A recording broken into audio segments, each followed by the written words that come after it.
tal, queridos todos?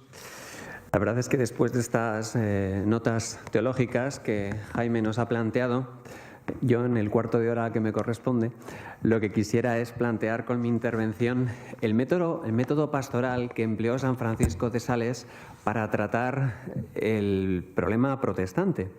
Porque San Francisco de Sales nace 4 años después de terminar el Concilio de Trento y tuvo que vivir en primera persona los problemas causados por la Reforma protestante, porque de hecho pues tuvo que mudarse y exiliarse a Annecy, ¿no?, al norte de la actual Francia, en el Ducado de Saboya, puesto que su diócesis y su sede, la que era la ciudad de Ginebra, pues pasó a ser lo que luego se ha denominado la Roma calvinista. Aunque lo interesante de San Francisco de Sales, y quizás sensiblemente novedoso, va a ser cómo él va a optar finalmente por el amor en lugar de por el enfrentamiento, en medio de la violencia, de las guerras de religión que asolaba su tiempo. Creo que como alumno de los jesuitas bien pudo hacer suyo su lema de que en la vida hay que ser suaviter in forma et fortiter in re, es decir, firme en los principios pero suave en las formas. Esto que él desarrolló en relación con el caso Galileo, por ejemplo, siempre fue muy comprensivo con el científico, que también, como nos ha explicado Jaime, vivió en el tema de Auxilis, recomendando al Papa Pablo V que impusiera el silencio en medio de tanta controversia, cosa que luego hizo el Papa. También lo hizo en su trato con los protestantes, de tal manera que su conocimiento de la conciencia y de la libertad creo que va a convertirse en un manantial que salta hasta el Vaticano II, cuando en la Declaración Dignitatis Humanae el Vaticano II dice que la verdad no se impone sino por la fuerza de la misma verdad, que penetra con suavidad y firmeza a la vez en las almas. Es decir, el obispo de Ginebra pensaba que las personas siempre son dignas de respeto, tanto las que son veraces como las que yerran, no así las ideas. Pues las ideas verdaderas y las erróneas no merecen el mismo trato. Creo por eso que la actualidad de San Francisco de Sales, en el diálogo ecuménico, nos ayuda a darnos cuenta de cómo él supera las dos grandes tentaciones que siempre hay detrás del diálogo, que son el relativismo, por un lado, y el fanatismo, por otro. Creo que no se puede acusar a San Francisco de Sales nunca de relativista cuando, por ejemplo, uno lee la siguiente frase: lo que Roma es para los ángeles y los católicos, Ginebra lo es para el diablo y los herejes. Que todos cuantos profesan la fe romana, es decir, la fe verdadera, desde el Papa hasta los gobernantes, pongan todo su empeño para que esta Babilonia sea destruida o se convierta. Mejor que se convierta, y viva y alabe a aquel que vive por los siglos de los siglos. Pero tampoco es un fanático, porque distingue entre protestantismo y protestantes. Es decir, gracias a su conocimiento del corazón humano, sabe que al hombre no lo sacia la voluntad, sino el afecto, y que no se pueden cambiar las mentalidades si antes no se cambian los corazones, pues la cerradura del corazón solo se abre por dentro. Hay que tener por máxima clarísima, decía, que los hombres hacen más por amor que por rigor. Por tanto, Francisco ama al hereje al tiempo que combate la herejía. Y parte de un optimismo teológico, de que todo creyente sincero, si se le instruye bien, tiene que quedar convencido por las razones católicas, entre comillas, y por eso siempre va a huir de las discusiones. Creo que su modelo de distinguir protestantes de protestantismo hoy es una gran ayuda para nosotros a la hora de relacionarnos con ateos y ateísmo, agnóstico y laicismo, o musulmanes e islam. Ahora bien, para comprender y entender de dónde saca él esta manera de ver las cosas, ¿dónde deberíamos acudir?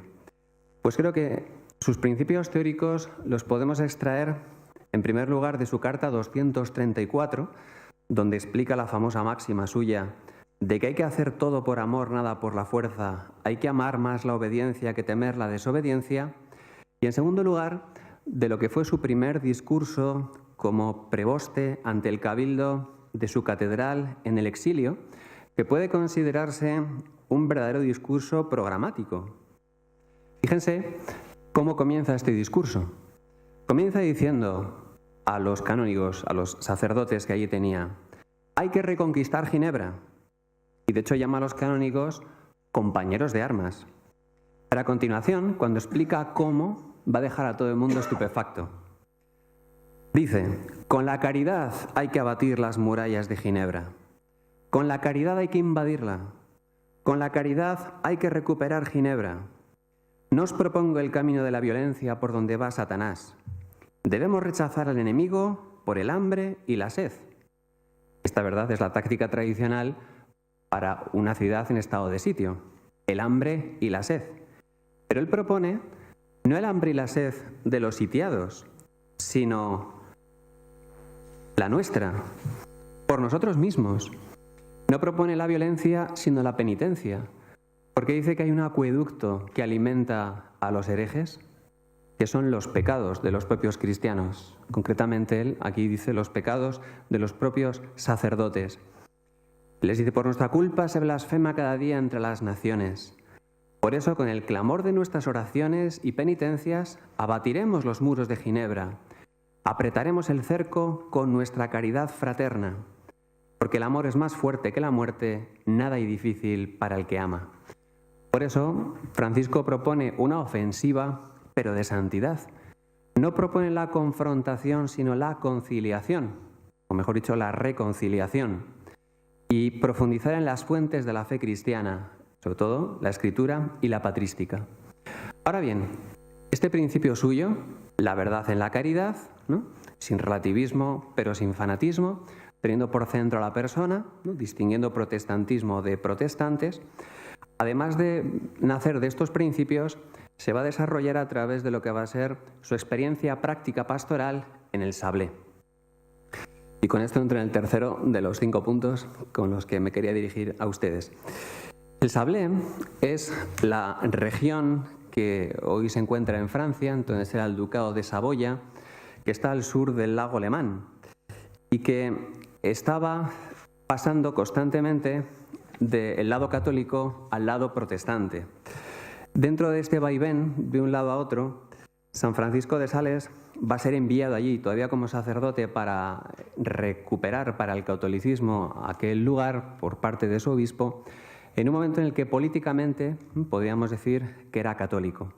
Pero se va a encontrar con la indiferencia de los habitantes del Sablé y también con la indiferencia religiosa de muchos que digamos que ya estaban cansados de cambiar de religión.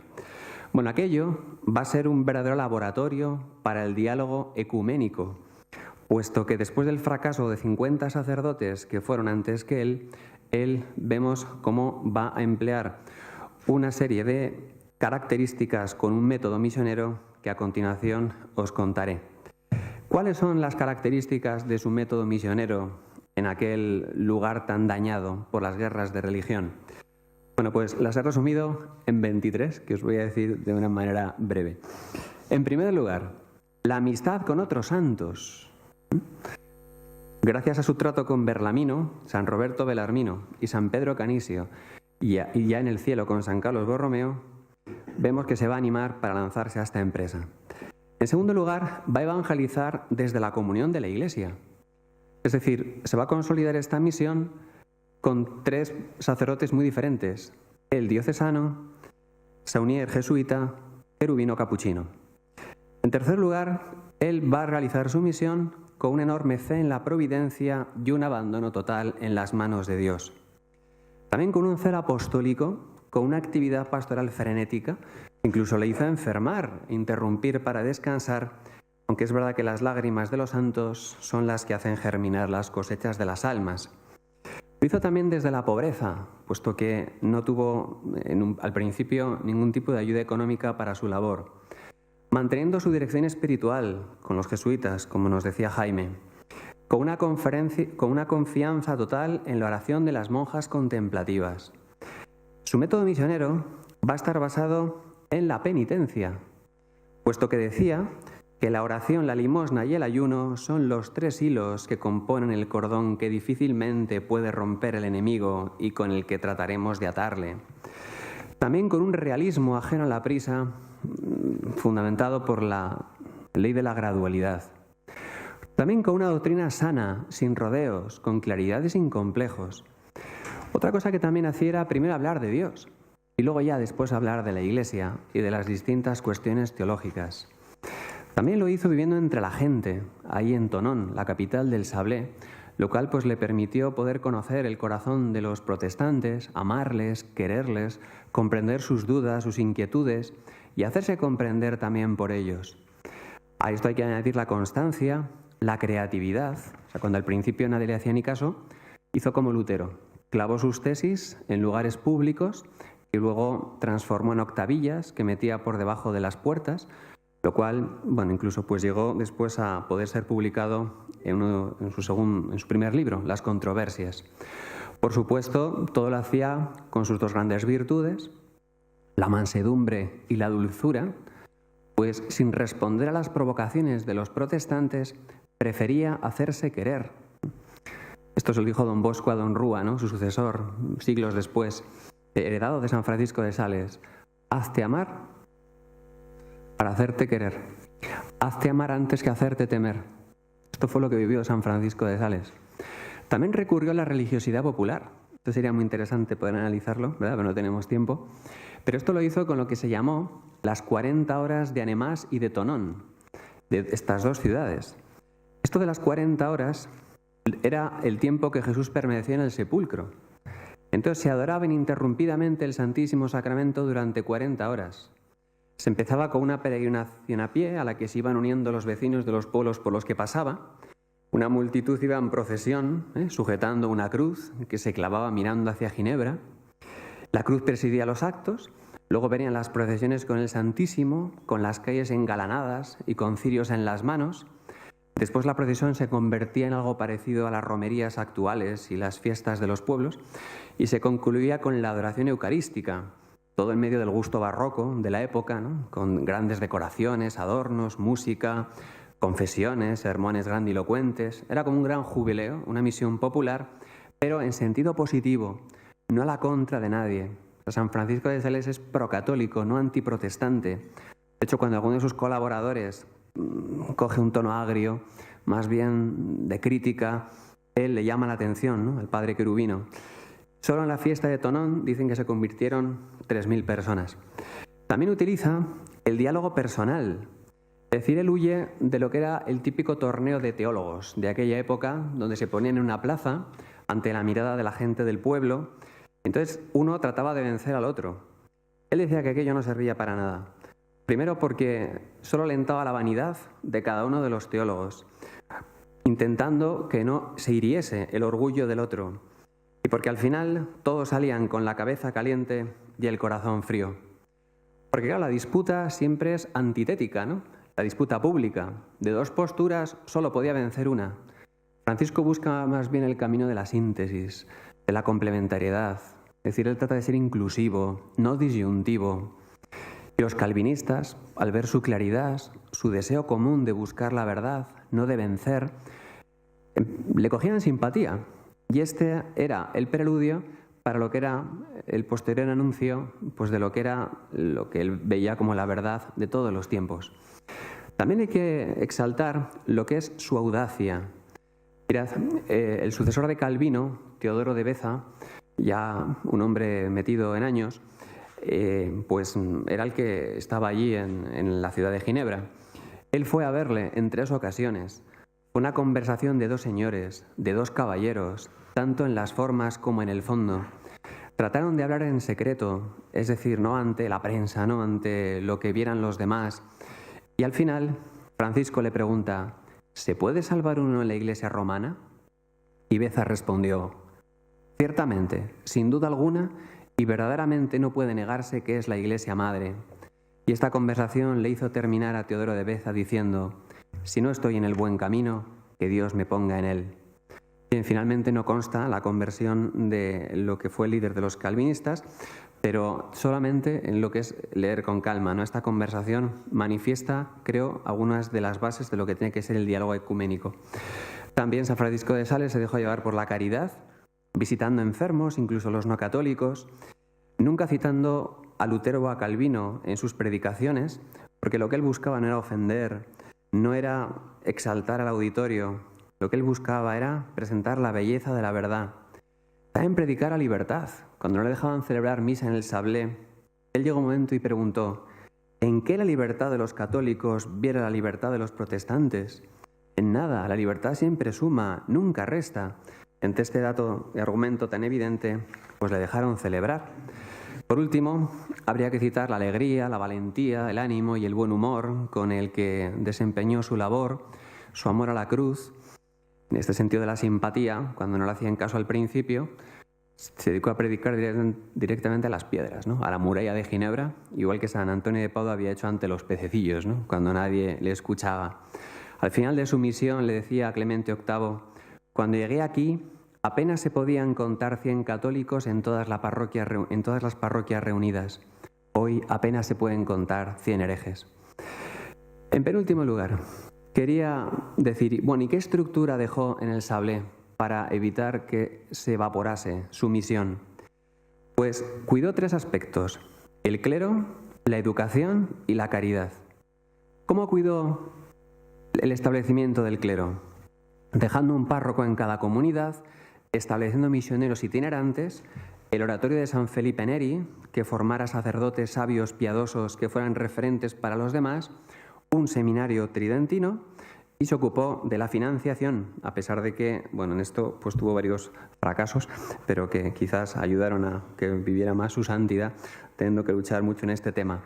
Segundo, la educación. Estableció una escuela católica, un colegio de jesuitas y una universidad. Se llamó el Albergue de las Artes y de las Ciencias, para evitar lo que hoy, esto es un paréntesis mío, se dice en Sudamérica: católico ignorante, seguro protestante, ¿no? Pues estableció una universidad. Y por último, la caridad, de manera que los protestantes que habían perdido su puesto de trabajo a causa de su conversión pudieran ser financiados por otros medios, ¿no? A que acudió el duque de Saboya, y que el tema económico no fuera un obstáculo para que muchos se pudieran convertir limpiamente. Y termino. Después del Sablé, sus momentos más importantes, quizás ecuménicos, fueron en la corte de París, donde tuvo que ir para buscar financiación y otras cuestiones. Aquí, en un círculo intelectual, el de Madame Acagui, conoció, Jaime nos lo ha contado de algún modo, la corriente oratoniana italiana de San Felipe Neri, la mística nórdica, la mística renana abstracta, pero es verdad que se quedó con la mística española teresiana, en la cual la humanidad de Cristo ocupa el centro y donde las virtudes sólidas y evangélicas triunfan con mucho sobre las visiones, las revelaciones y los éxtasis. Es decir, al final San Francisco de Sales es el santo del amor y del sentido común, de tal manera que él llegara a decir: quien predica con amor ya está predicando contra la herejía, aunque no diga una palabra contra ella. Su intención era, ¿veis?, unir la libertad y la verdad en la caridad, y así, mediante el amor, poder conquistar las almas para Cristo. Quizá por esto, y termino con esta cita, cuando un día pidieron al gran teólogo, al cardenal Duperron, que hablase con un protestante que estaba dispuesto a convertirse al catolicismo, el cardenal respondió: si vuestra intención es convencerle, traédmelo a mí. Pero si vuestra intención es convertirlo, llevadlo al Monseñor de Ginebra, que ha recibido de Dios ese don para convertirle. Pues esto creo que es la mejor conclusión que podemos dejar, en mi opinión, del diálogo pastoral de San Francisco de Sales con los protestantes. Lo que supone esa búsqueda común de la verdad en la caridad, establecida desde el amor, siempre sabiendo, obviamente, distinguir las ideas de las personas, que siempre pues son no solo respetables, sino que han de ser amadas como hijas de Dios, y en ellas pues poder descubrir la grandeza de la humanidad de Cristo que él aprendió de Santa Teresa, y así de esta manera pues saber que Dios hará obras grandes, tanto en católicos como en protestantes, en esta búsqueda común de la verdad que reside en nuestra Iglesia católica y en la que juntos vamos buscando hacia Cristo, camino, verdad y vida. Muchas gracias.